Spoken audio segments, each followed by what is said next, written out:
पाक आर्मी की गाड़ियाँ जा रही हैं।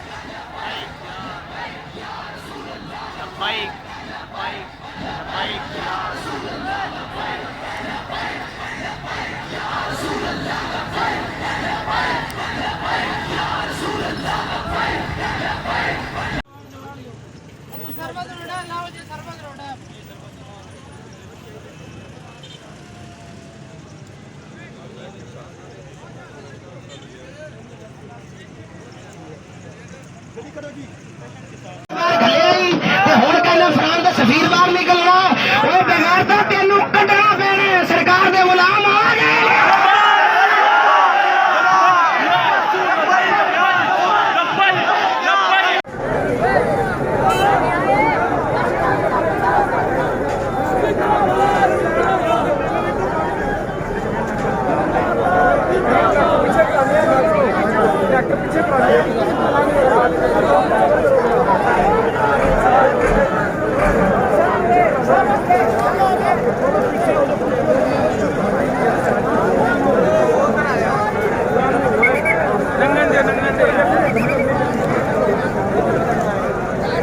चलवाइयो बाहर वो कितने ही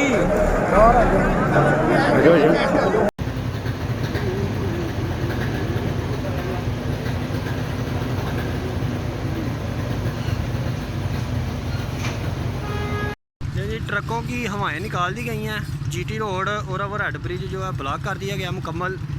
ट्रालियाँ रोडों के ऊपर जो इनके ऊपर खड़ी हैं ओवरहेड ब्रिज के और लोडर ट्रक हैं, इनकी हवाएं निकाल दी गई हैं और इनको बंद कर दिया गया।